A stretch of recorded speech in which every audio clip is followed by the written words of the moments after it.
Hey everybody, it's Greg Rice. We're here in the Bucket, Pawtucket, Rhode Island, and today we're going to talk about what it takes to demolish a property here in Rhode Island.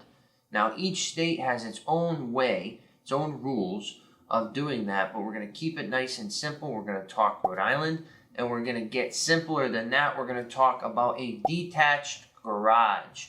We all got them as rental property owners, those pesky garages in the back. They're full of crap. They're not tended to. They're falling down on itself. It's a disaster, and usually you want to knock it down to get rid of the blight and also add parking, which is what I'm doing. So I'm knocking down a garage in East Providence, and it's going to create 4 spaces, maybe even more.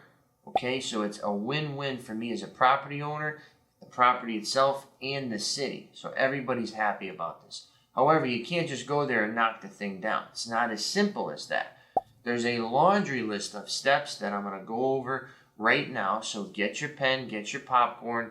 Here we go. Step number 1 is we need a contractor that is licensed, insured, and bonded here in Rhode Island, here in the state that it's going to happen in.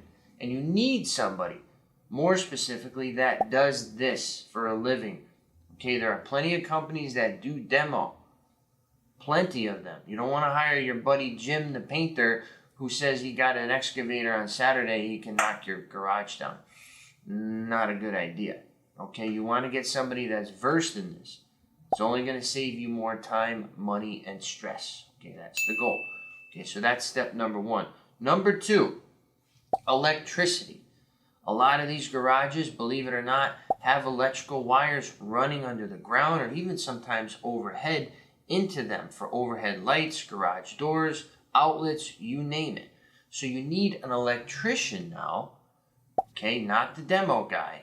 You need an electrician to pull a permit to decommission all that electricity, bring it back to the main breaker, usually in the basement of the house, so that there's no live wires when they come knock it down. And then, sometimes, National Grid will also need to get involved, specifically if it's a residential structure, commercial structure. They'll come in and say, okay, this is good to go. But according to what I'm going through now, I don't need to do that with a garage because it's an accessory to the property. It's used for storage, okay? So it's not as high of a threshold requirement-wise is what I'm experiencing right now. Now, the next thing on that list is gas. Okay, if you got gas lines running into the property, you'll need a mechanical permit pulled to, again, similarly to the electricity, decommission those gas lines and perhaps get National Grid involved to come out and say, okay, good to go. Next up is your water. If water is running into the property, another mechanical permit, perhaps the supplier would have to come out, Providence Water, okay, Pawtucket Water, whoever is your supplier, to say, okay, it's good to go. Sewer, same thing. If there's sewer in the property, perhaps Narragansett Bay comes out after you get your mechanical permit pulled. Okay, it's decommissioned. They come out, check. Okay, good to go. So electric, gas, water, sewer, all these things need separate permits, separate entities to come out and give their stamp and seal of approval. Next up on the list is the communications. Sometimes fire safety, okay, will come into play.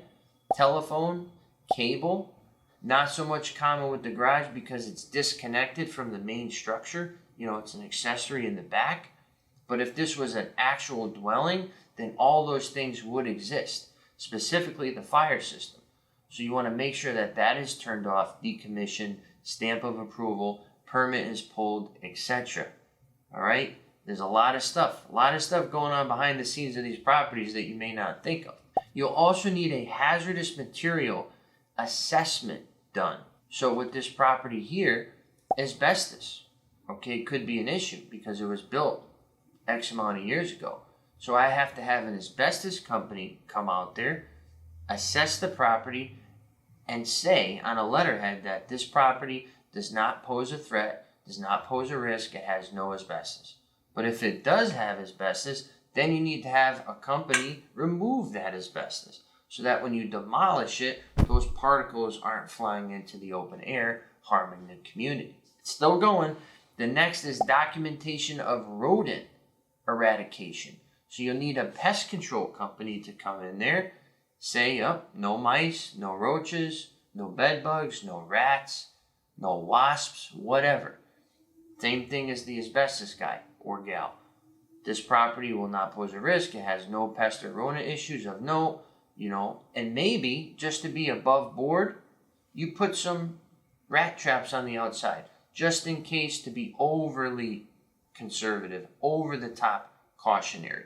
So you can do that as well. Now I'm actually doing that with the garage just in case, and to show my good graces to the city that the property's clean, there's no issues, but I'm still going to put these rat stations out there just in case. Finally, at least for my situation here, the detailed estimate, the proposal from the contractor for the demolition.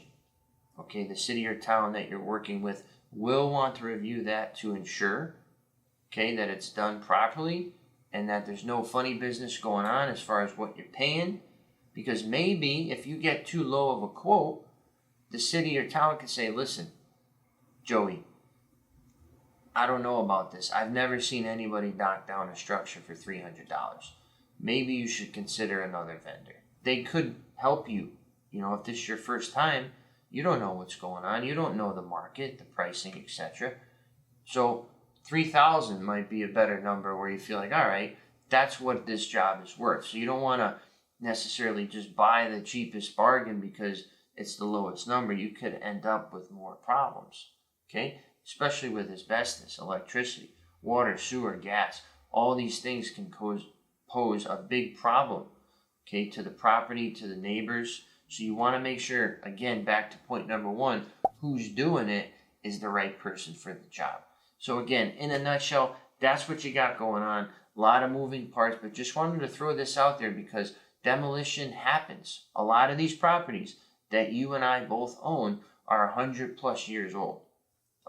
If you look at, for example, buying a property now that was built in 1920, lenders are giving that 37 years of life expectancy.